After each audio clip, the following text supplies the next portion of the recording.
Welcome to another episode of The Clueless Capitalist, where we discover interesting startups, interview founders, and help you become less clueless with angel investing. My name is Razi. And I'm Osman, and welcome to the Clueless Capitalists. So, in this episode, we are going to be looking at WeGro. WeGro is an agri fintech that facilitates access to finance, input, and markets for smallholder farmers in Bangladesh. WeGro is also part of cohort 8 at Accelerating Asia. And joining us is the CEO and co-founder, Mahmud. Welcome to the episode, Mahmud. Thank you, Razi, and thanks for giving me the opportunity to attend this podcast. It says a lot for me.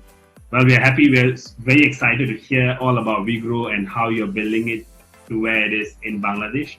First, we'd like to start with your pitch deck. So let us run us through your pitch deck, and then afterwards we'll go into our questions. Hi, I'm Mahmud. I'm the co-founder and CEO of WeGro. WeGro basically a fintech startup that provides end-to-end solution for farmers, connecting them with finance and buyers to sell their produce. It's a P2P model that enables anyone to invest in farming community or farm. So we call that always a farm is in your pocket. So the idea came when actually we met a farmer like Shahalom, who actually left his farming profession and also not willing to lead their next generation in farming because of excessive rate of access to finance, because he has to pay crazy interest rate and not getting good prices. And farming seems very difficult, loss project for him.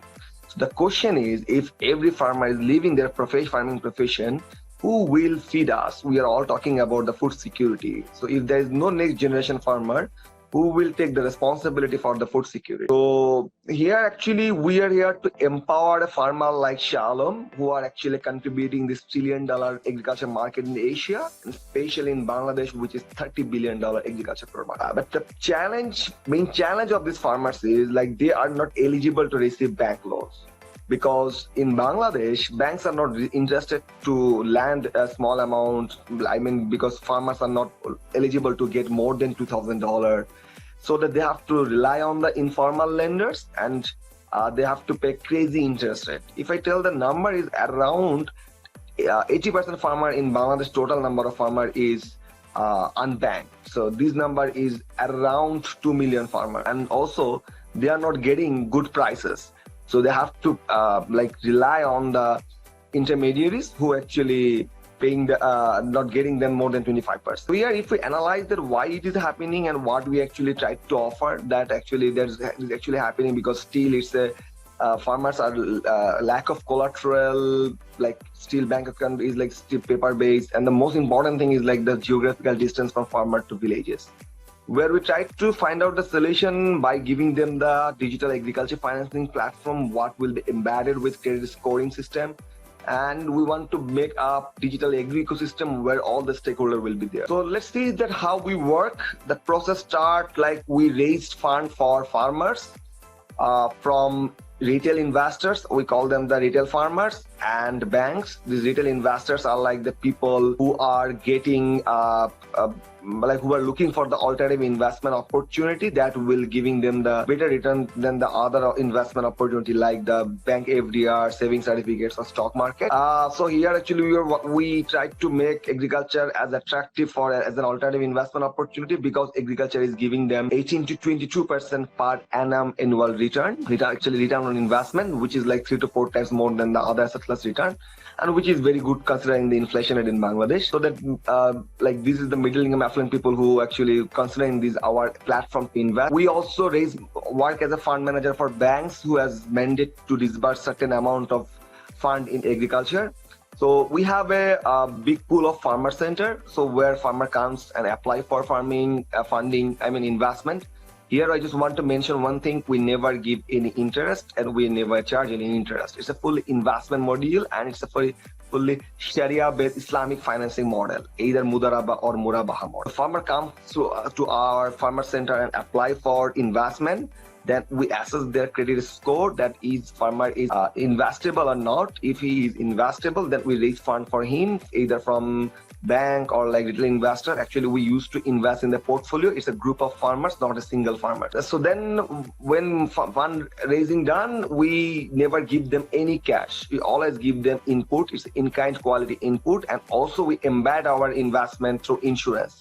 So there's any natural calamities or anything that actually harm the agriculture, farmer will not liable to pay the investment. Insurance is there.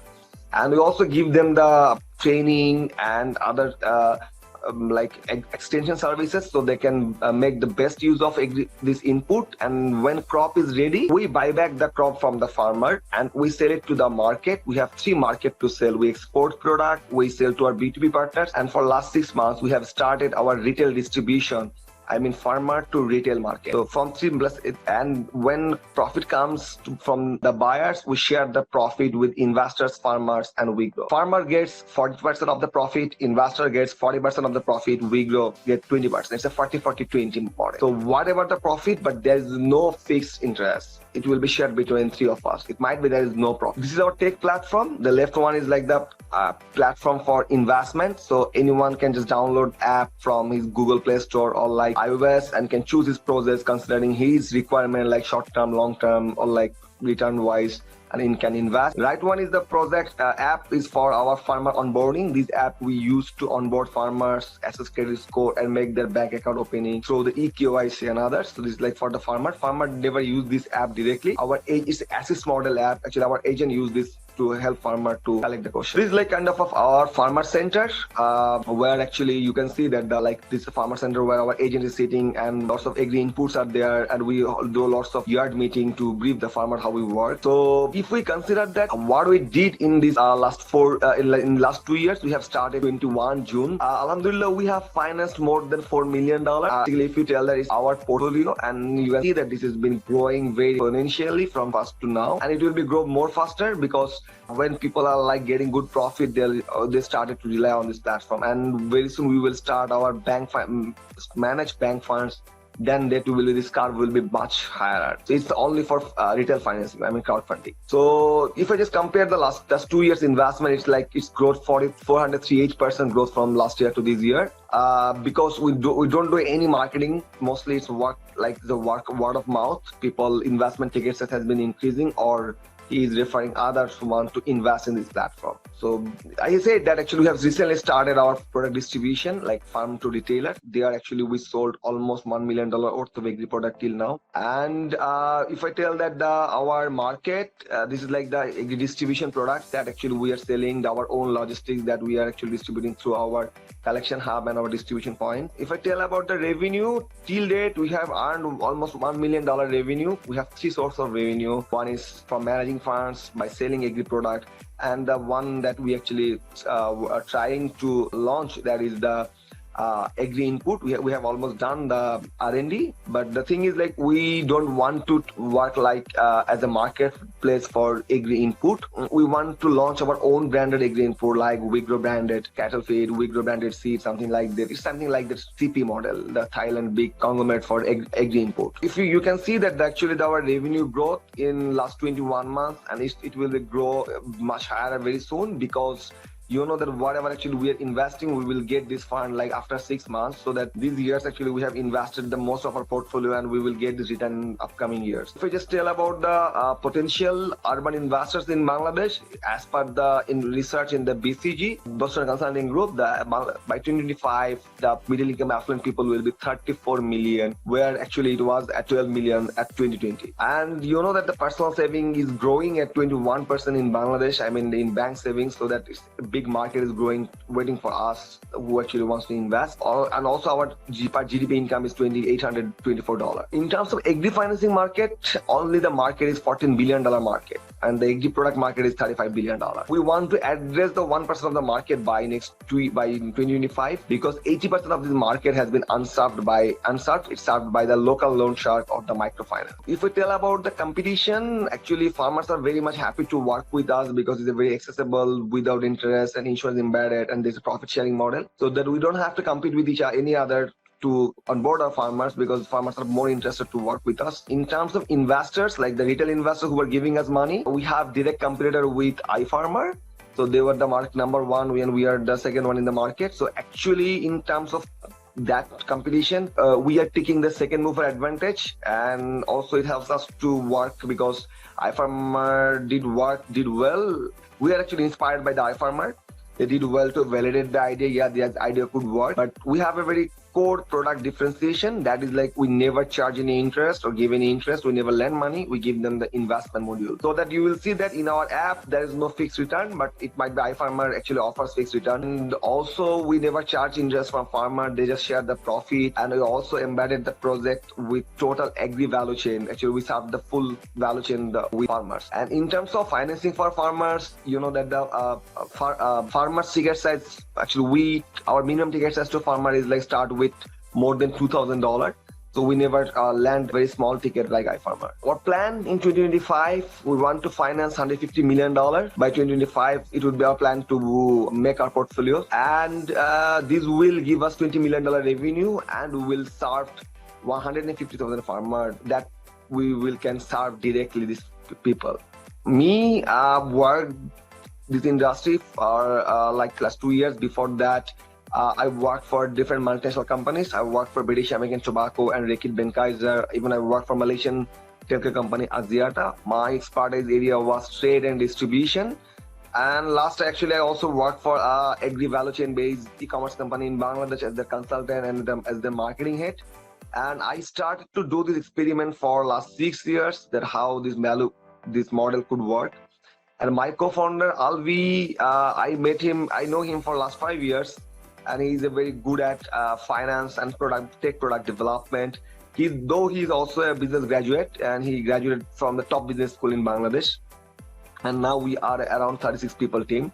We have raised till now $200K. We raised from as the impact startup. We raised from the German impact venture capital Roots of Impact. This year we become the cohort 8 participant, so we got investment from Accelerating Asia. And also we had $3,000 commitment from lots of angel investors and venture capital investors. I think one of our hosts here is give us a soft commitment to invest us. So I think we will be onboarded very soon. And we are now raising $1 million.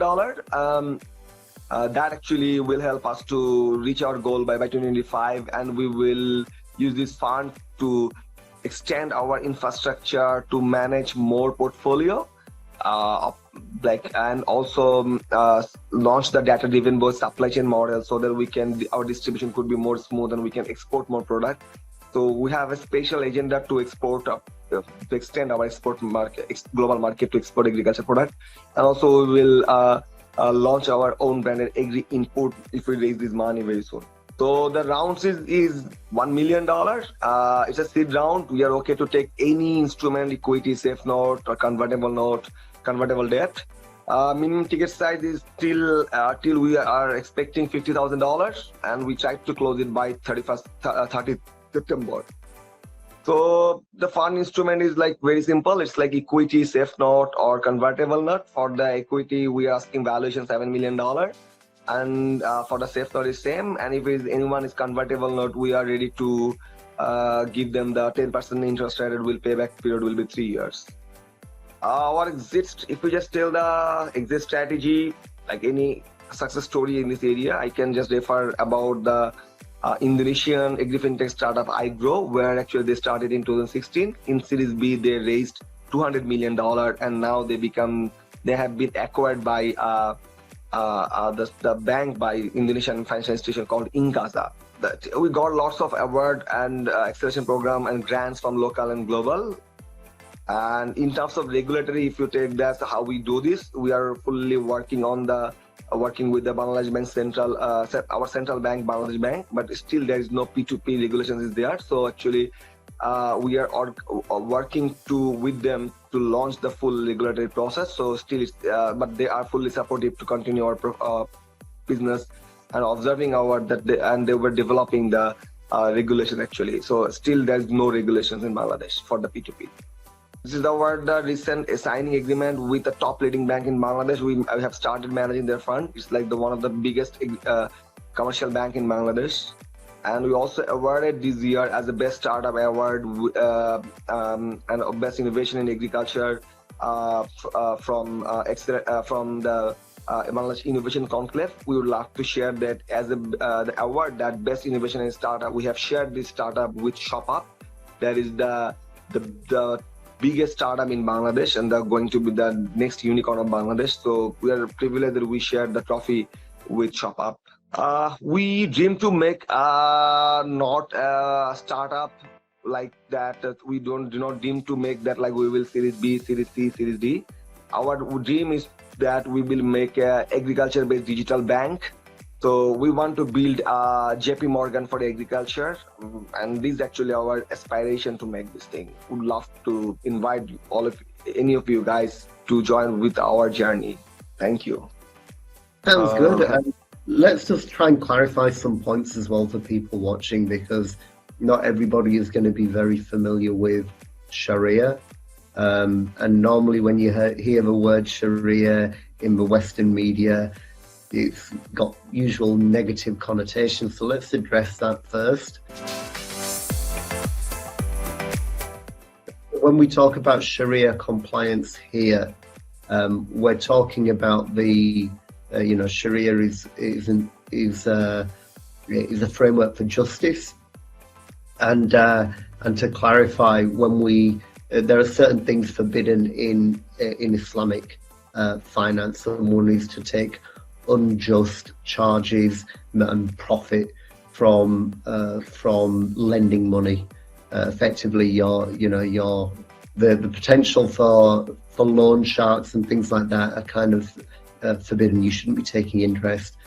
So just to clarify for others, and I'm not an expert on this, so I'll make that really clear, but the expectation here is that this is pure profit sharing, right? So that's permitted under Islamic law, meaning that you assist somebody in their business, and from that assistance you take a proportion of profit. Everybody benefits from that. If a business doesn't make any profit, you don't have a right to take any money from them. Whereas in traditional finance, or traditional finance that the Western world is familiar with, is the bank will lend you money. Whether you make money or not, the bank will take its percentage cut. It will say, I'm charging you 5% for lending you this money, and whether you do well or not, I don't care. I want my money back, and I want it with interest. So it can lead to people going heavily into debt for reasons that are outside of their control. Whereas in Islamic finance, is your business viable? Is it going to work? If it is, then I'll put money in it, and I'll help you as well to build your business and grow it. And from that, I will take a percentage of the profits. If you're profitable, then I'm going to make some money. And that's just an equitable way of distributing profits, and that's considered to be Sharia compliant. I don't know, Razi, whether I've covered that correctly, or whether you've got something else to add to that. No, I think you've covered it well. I think maybe someone who can shed more light on this would be Mahmud himself. See, that actually, but forget everything like Sharia or like Islamic finance. Like, think very simply. So if you invest in the stock market, so what happened there? So is there any fixed return there? No. And what actually in stock market seems to you? It's an investment platform. So simple thing, agriculture is like an alternative investment platform. So here actually you are investing like the stock market, and you are getting profit, whatever the profit has been shared. Actually, profit has been generated. So the thing, this is not a lending platform. This is like fully profit sharing model, like a stock market investment or like a real estate investment. So in real estate, you are investing when the flat price goes up or land price goes up, then you will get the profit. So this simply same thing. Simply the thing is like that. So when it's like that, return is not fixed, it's a profit sharing model. So that actually also address as the Sharia financing model or like Islamic financing model. That is the thing. And I think people get hung up on the word Sharia because it's got this negative connotation, but It's in most places it's actually in many instances it's just a normal way of lending money.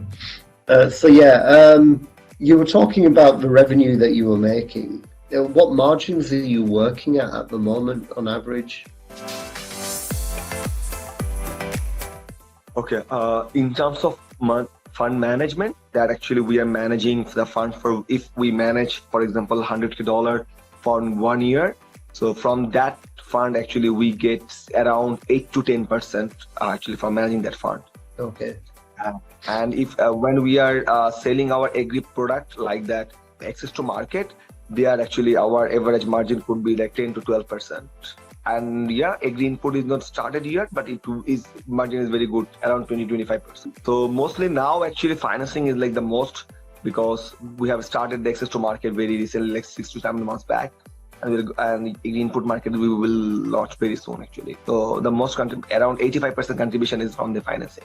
So see, the here financing market is like very different, because like it's like that every month we are raising new amount of money, and this money is using for almost 1 year. So actually every month, like we are now investing around $400 to $500,000. Like every month our now run rate of investment or like managing finance. So from every month this unique fund, actually we are getting a 6 to 10% or like 7 to 10% this amount of return that we are getting. So that actually happening like this bank model. Actually whatever the fund we are raising and it's managing for 1 year, convert it to the 1 year management, and we get this amount. Yeah. One of the questions that I like to ask is the origin story of the startup, right? So one of the things we like to find out is why this founder, and how is he the person who's going to bring this particular startup to that success that you have envisioned. So just maybe share with us, like, what is the founding story of WeGro? How did you get started with WeGro? Okay, this is a very interesting thing. First of all, me and my co-founder, we are not from any agriculture background.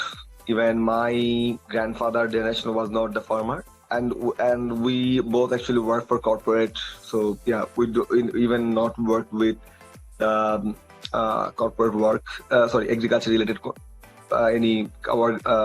we never did. But idea came when actually my first startup business plan was not the agri fintech. It was, I wanted to be a butcher.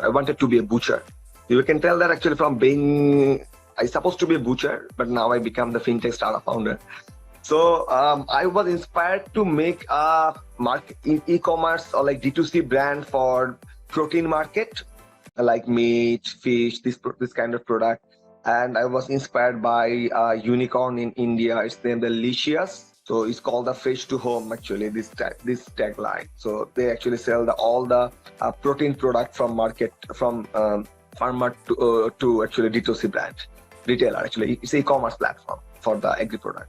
So actually, I tried to launch this Delicious model in Bangladesh. So my startup name was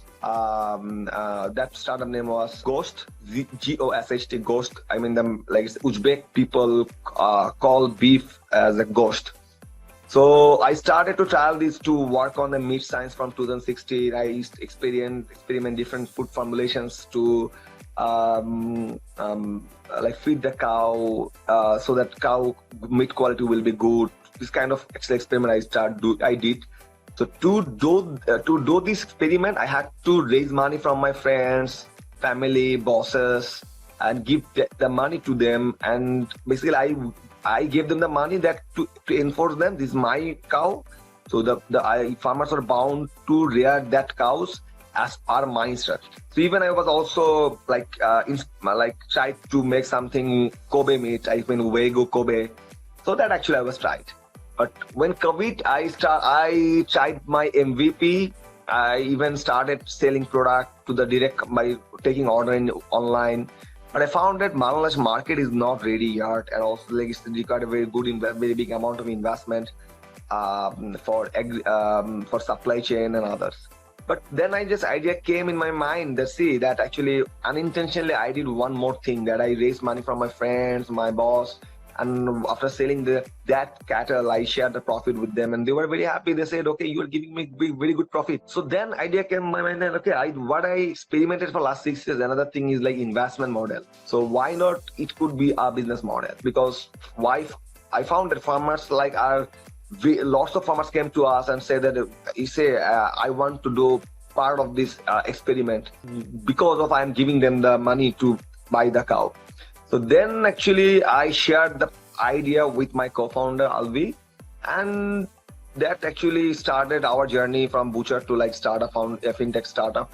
And why we are doing good, or like why we are here, basically see, in this industry you need a very rare combination of knowledge. You have to be very good as a financial analyst. You have to know that, and you have to also know the agri value chain, like from sowing seed to agri product market.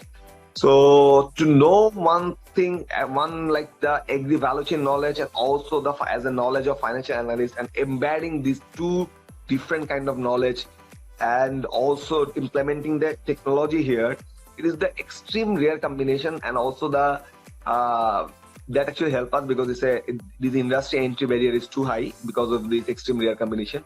So that actually we gained for last 6 years doing our experiment in my last startups business model, and also as a finance guy, like we also know that how we can embed the financing model with this agri value chain. So that actually makes us differentiated to launch our business and to make it like move forward. That's interesting. It sounds to me that when you talk about raising the cattle and trying to give it the feed and make sure that you produce good meat quality, it sounds like you're a farmer also while you were doing the initial startup, being a cattle farmer. So I want to understand, right, when we look at all these farmers, when you go to the website and look at all the projects that are there, which particular part of Bangladesh are all of these projects located?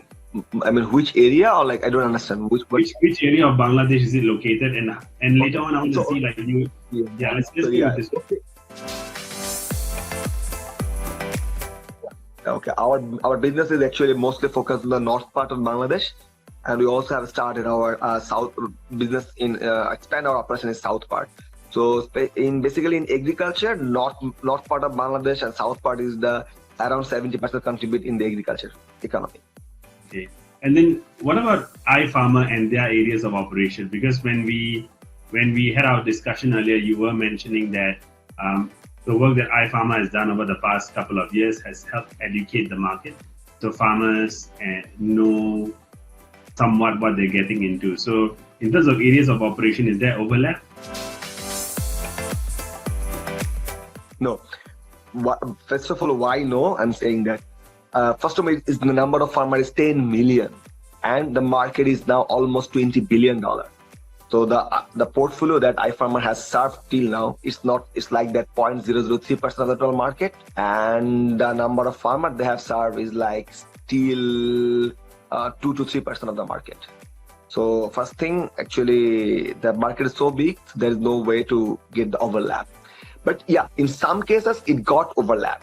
So there actually, we never compete with each other. Because see that iFarmer never lend money more than $500 to a farmer.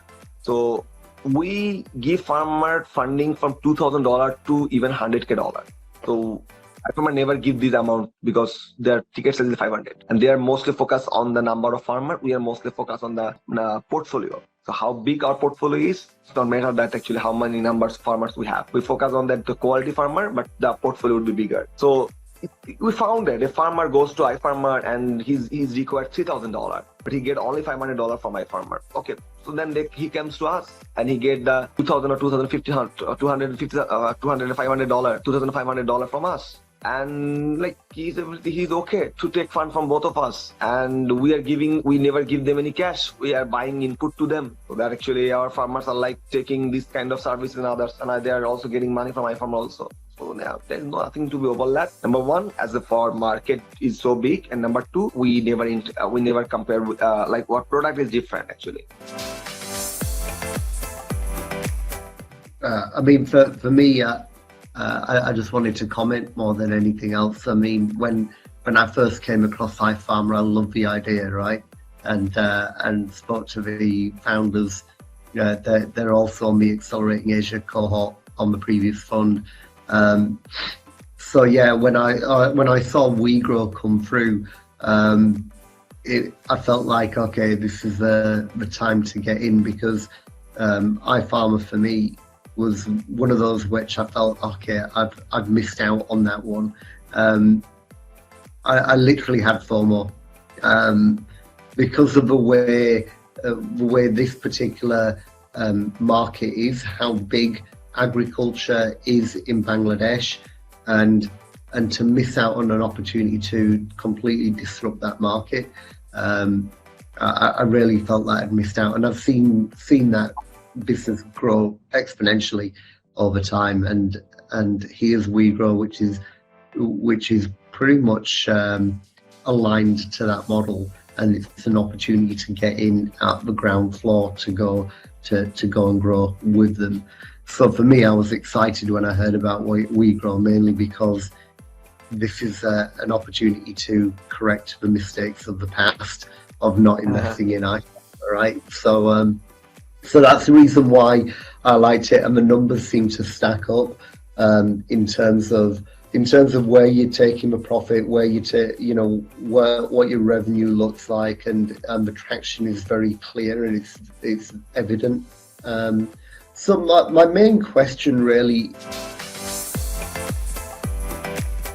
for you is, how long have you been operating for, and do you have any audited accounts yet for these numbers? Yeah.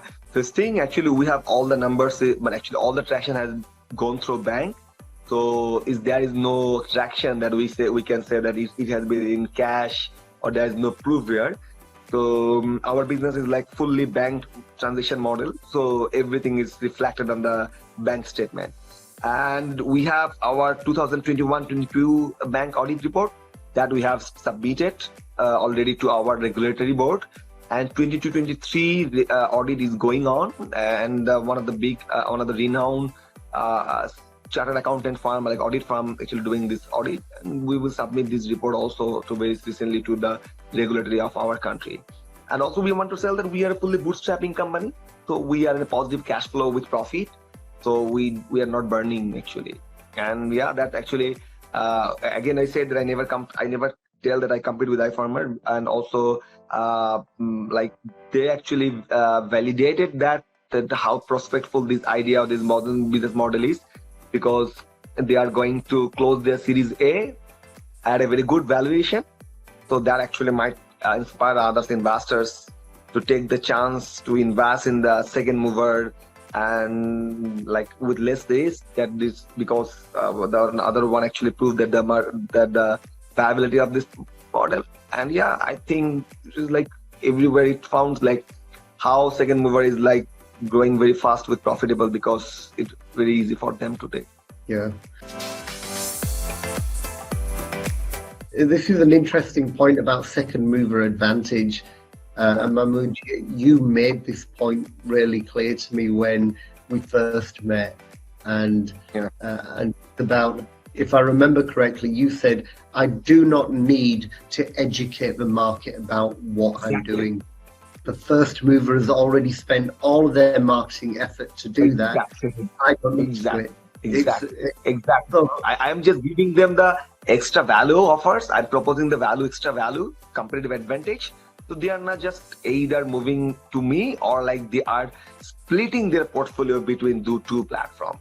So there's a lot of examples in our investors who are actually doing this. So that's why I can say that when it was the first 6 months of iFarmer, they invested around, I think, might be $25,000. And when it was our first 6 months, we invested around $3 lakh. So because this is the advantage of second mover. Yeah.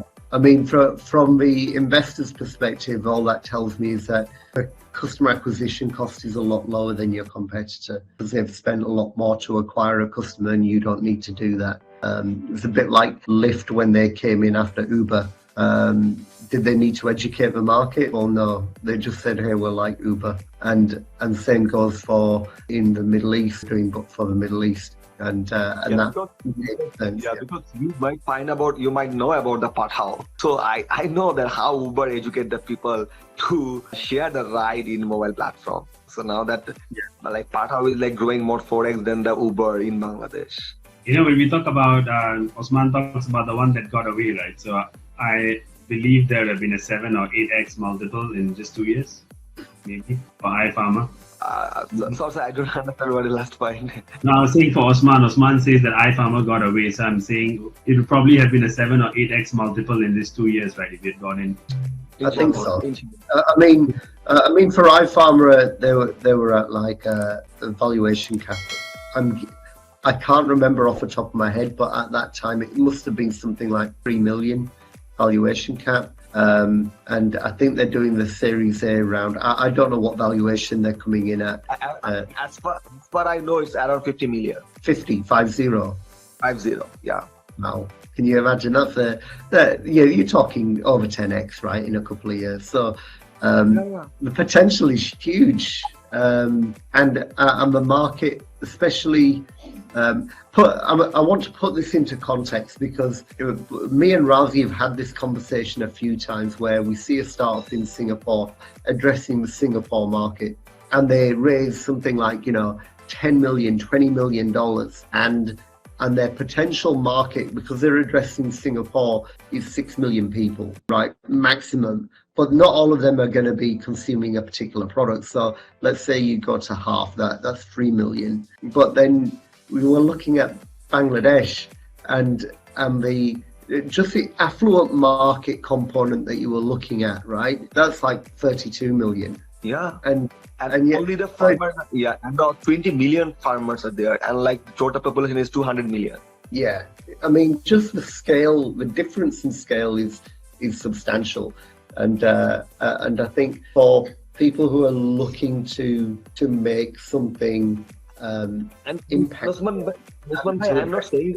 I can tell the different product there, like to raise money. I mean, for the money for farmers. I mean, the project money, farming investment money. I got a good offer from non-Bangladeshis, like who are like the Singaporean, Australian, American, who actually have a very low return rate in their own country, who wants to invest through our platform to our farmers, or even around 20 million Bangladeshi who actually living in the global Middle East, in the NRB, non-resident Bangladeshis living in the US, Europe, or even Middle East market, and looking for the opportunity to invest. So see that actually if this platform can give them the good return and like reliability. So we actually are talking about the with our government to take permission that how we can take debt from the global people or like the global institutions, and will for the project finance for farming for 1 year project or 2 year project will get back their money again. So if we get permission from the government, I think this will like the massive game changer, because when I talk with Singapore, lots of investors, they just directly told me,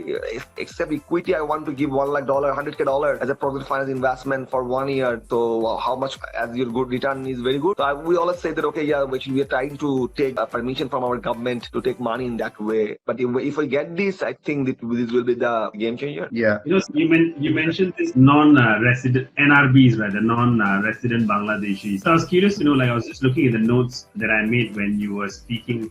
Where do you find currently, right? How do you get these paying investors? How do paying investors know that WeGrow exists, and how then do you give them that assurance that they should be putting their money with WeGrow and into WeGrow projects? Okay. First thing, let's see. We never actually did any direct marketing to attract the investors to invest in our farm. Basically, it's fully came from the word of mouth. I already mentioned that. So we have now already 500 plus active investors who actually spreading their experience with their friends and family actually, and they are coming to us and they have started to invest with only $200, and after getting good return with this $200, they are now started to invest, then spreading their knowledge to others actually. And see that here only one thing that actually they are getting, like that inspiring them most. Number one is like their principal has been protected.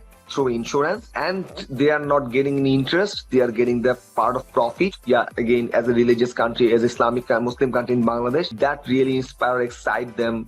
That without interest, I am earning money, which is called halal, and also my principal has been protected. That actually most excite them to invest in this platform. And also from the parts of humanity or like impact part, they're actually investing in that industry where actually the farmers are getting impacted. That also very inspired the people. And in terms of market communication, we always try the digital platform like Facebook, LinkedIn, these areas where actually we try to share the experience of farmers, our achievements, and investors' experience. That actually also educate the people to more come in the industry in this market to use this platform actually. What's the plan to go from, like, so you mentioned there are 500 paying investors so far, right? So what's the plan to go to from 500 to 5,000 to 50,000 and to tap into that NRV market of 20 million?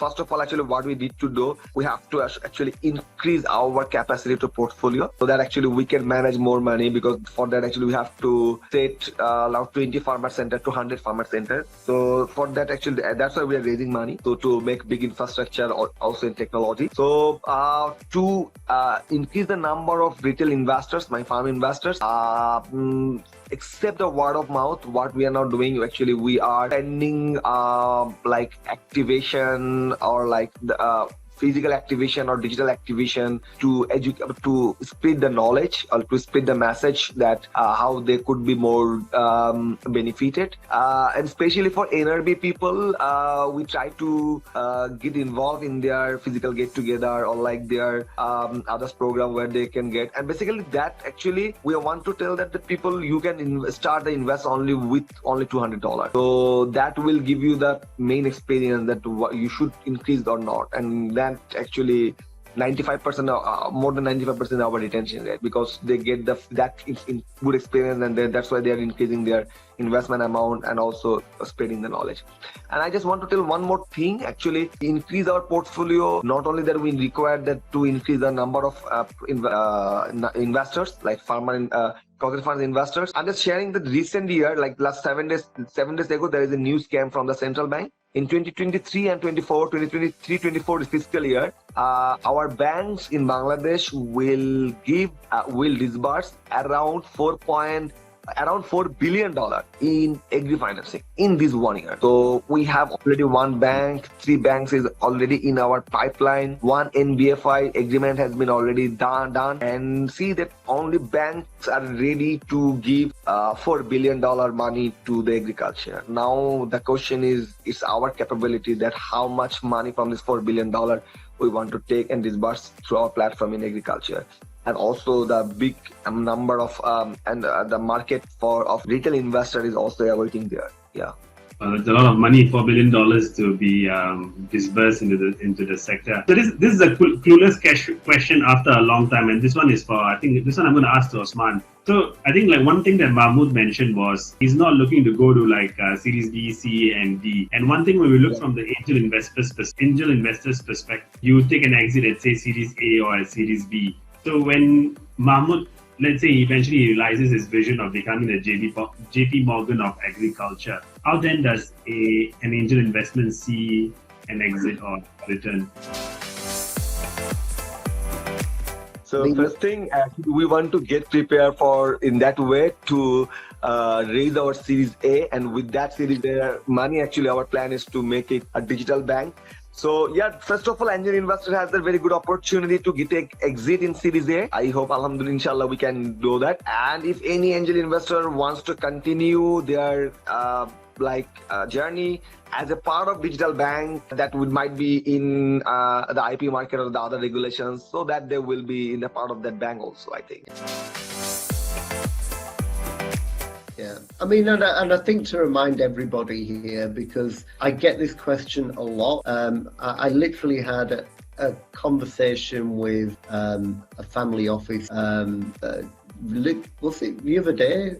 Yeah, I think it was the other day. I had a conversation with them, and their question was, how will I get my money out of Bangladesh? Now, there are legitimate concerns about investing in Bangladesh companies that are in Bangladesh, but I have to remind everybody that companies like WeGro, the ones that we've been talking about on this show, are really ones which are incorporated in Singapore. So when it comes to being able to take an exit, you're exiting from the Singapore entity. And that doesn't have any of the financial cash restrictions that you would expect with putting money into a country and then not being able to repatriate those profits. There are separate conversations happening with the Bangladesh government to allow foreign investors to invest into companies incorporated and running in Bangladesh, but for the moment those restrictions for repatriation of profit still exist. But in all of these cases here that we're talking about, you're referring to the Singapore entity. I can sell my shares to you, Razi. You're here in Singapore, or you could be in America or in Europe. I can do the transfer of shares on the Singapore entity and I can take my cash. You would transfer your cash to me. That's how we get the exit. And there's nothing that's flowing into a country and then being restricted on being outflows of capital coming from that country. So it's actually a fairly straightforward conversation to have. And that's usually the biggest concern that most foreign investors, angel investors or family offices would have with investing in a company in Bangladesh. Believe it or not, I did have a conversation with an investor in Malaysia. I thought he would be interested in talking to you. Unfortunately, he made that mistake previously. He invested in a Bangladesh company in Bangladesh, and he can't get his exit. And so he now doesn't want to be involved in any Bangladesh companies because he's stuck. So this is something that the government is aware of, because when we attended the Start Bangladesh Summit 2 weeks ago, the Prime Minister herself made that statement that we know that you want to repatriate profits. We know that this is going to be a hindrance to foreign direct investment. So that's what we'll do to fix that. So that was the reason why he didn't want to do it. But I think for most people, we need to understand you're Singapore incorporated. You have shareholdings in Singapore that own the company in Bangladesh, and that makes it a lot easier for you to invest and to exit. Yeah, exactly. I 100% agree with Usman bhai. Yeah. I have another question. So this is a question that I asked Mahmud when we met last week. So he mentions iGrow from Indonesia, and I'm sure the viewers who will be watching this, they will quickly go and Google iGrow Indonesia to see what's the valuation or to see how they're doing. And what you'll find out is that they are having a challenge right now where the lenders, the P2P lenders who actually funded those projects, they are now trying to get their money and they're saying, hey, iGrow, you didn't honor or deliver on your promise of giving us those returns. We just want our money back. The question that I asked Mahmud was, is WeGrow going to overcome such a challenge? And I think the answer is very relevant for everyone who's watching. So Mahmud, if you could tell us the difference between the iGrow experience versus what you are doing.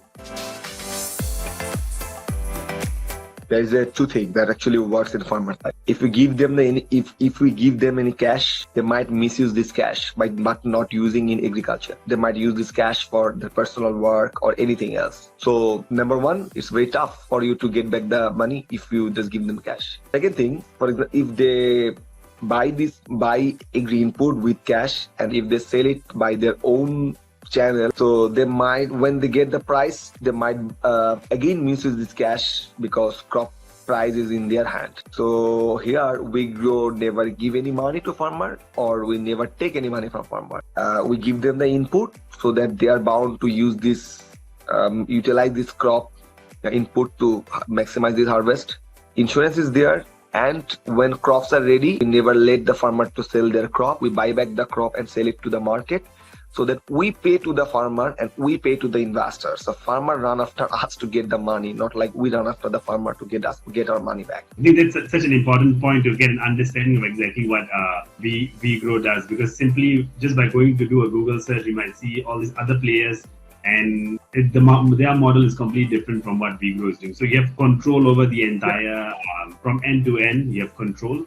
And like you said, you don't give any money to the farmer. I think one more point that I found really interesting as someone who's clueless about this space is how, if a farmer were to take a loan, they immediately from day one or month one, they need to start paying the monthly installments. But the challenge is their crop isn't ready and they already have to start paying the installments. So that's another big challenge. And I like what WeGro is doing to overcome and to solve all of these farming challenges. I just want to add one thing that I given a research report to the economist in Bangladesh. Say that if you lend money, if for example, if I take money from the microfinance and suppose I am a small retailer, so I am earning money every day, so that if with that money that I am earning every day, I can easily repay the loan of microfinance. But as a farmer, if I take the loan from microfinance, how I can pay the EMI in every 7 days because my crops are not ready. So that I have to do any other alternative profession that will give me money to pay the EMI, and also I have to work on my agriculture. So how then agriculture profession will be excited to the farmers that they should continue their profession in agriculture. They will say that if I do the other business or like rickshaw pulling or like others anything, I can easily pay the loan to the farm to the microfinance, and I'm getting the money very easily.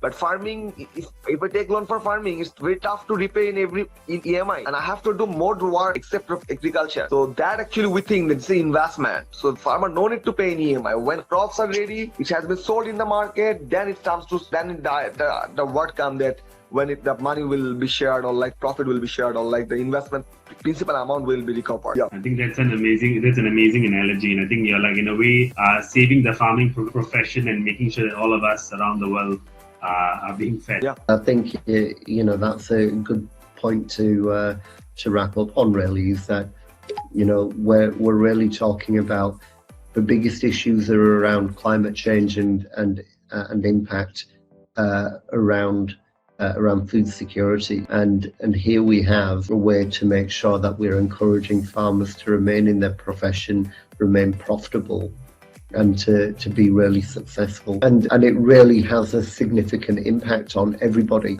If you look at some of the things that are going on in the world at the moment with crop issues in Thailand, for example, or in Japan, they have a direct impact on agricultural costs and commodities costs throughout the world. You've got the issues in Ukraine at the moment with wheat prices going up because of that. We still need to encourage farmers to grow their crops, because if the supply side collapses, then the demand side isn't going anywhere. If anything, the demand side is still going up. There are more people to be fed. And everyone talks about patriotism and being patriotic, but we're talking about humanity here, and we're talking about the impact to humanity. And here we've got something which really works, which encourages farmers to feed not just their own nation, but to anybody globally. So if you're feeling patriotic, this is a great way to get behind the farmers, because in my opinion, farmers are the biggest patriots of them all, because they feed their people. You name anybody else who does that? No one, right? So everyone talks about being a patriot and taking up arms, but if you can't feed your people, you've got no nation. And this is a great way to be patriotic. Help the farmers, feed your people. I think that's a great way to summarize what WeGro are doing. Yeah, that way we can say that if you want to help the farmer or support the farmer, so you should join with WeGro. Yeah, I have two questions, Mahmud. Might be in the video or you might edit it out. So first question is, 5 years from now, how do you think your startup will change Bangladesh? Two things that actually I always dream. Number one, that for farmers are now fully bound or in confined monopolistic or autocratic regulations of the microfinance or local loan shark. So we dream that iFarmer WeGro will break this ecosystem, and WeGro will be the model or help the farmer to escape from this autocratic process. And in terms of market, we want to contribute minimum 10% of the market in the next 5 years, so that actually farmers will feel that actually there is something along with them that will inspire them to continue his farming profession. And in terms of market situation, we always found that there is always a syndicate of middleman who actually like depriving farmers or like controlling market, and that also depriving the end consumers who are paying extra high. So WeGrow will wants to reach in that stage that actually make this market like more open for farmers, so that farmers will get best price and consumer will get a like better price to buy product. And above all, we want to make agriculture the best option for all in alternative environment. So even we found that in Bangladesh, the exchange has been going to be started in the Stock Exchange Commission, approved by Stock Exchange Commission. So we dream that farmers' crop will be sold in the stock market. People will invest in the stock market, in the farmers' paddy, farmers' wheat. So like agriculture would be that much cool, like investing in the stock market, or like is it that much cool to consider that as an alternative investment? It's a very inspiring vision. Thank you for sharing that with us. So looking at time, I think we'll need to wrap up. So other investors will have this question. If a farmer plants a crop and then they have flooding, for example, or a typhoon hits like in Pakistan, they had flooding throughout the whole nation. How do you protect the downside risk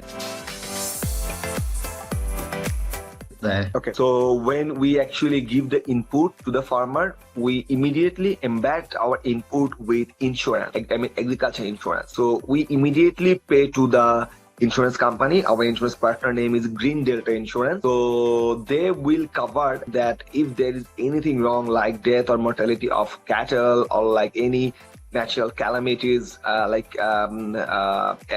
damage in the crop. Actually, see that actually also opens our opportunity because 2 to 3 years back, 4 years back, there is no agriculture insurance there. Now agriculture insurance has been very open and extended, so that actually also like supporting our business by giving the protection of investors' money by savings our crop or like cattle. It's good to know. It's good to know that there's insurance within the model already. Yeah. So basically, it's very inspiring for us also that agriculture insurance, like the tough thing of agriculture insurance, has been already started in Bangladesh. So what it actually like very, very much helpful for our farmers and also for investing in agriculture. Good. All right, thank you for joining us for this episode, Mahmud, and for everyone who's been watching. If you enjoyed this episode, please remember to like, comment, and subscribe, and we look forward to seeing you in the next step. Thank you. Thank you so much, Raju bhai. Thank you so much, Usman bhai, for giving me the opportunity. Thank you so much. Thank you everyone who actually watching this video.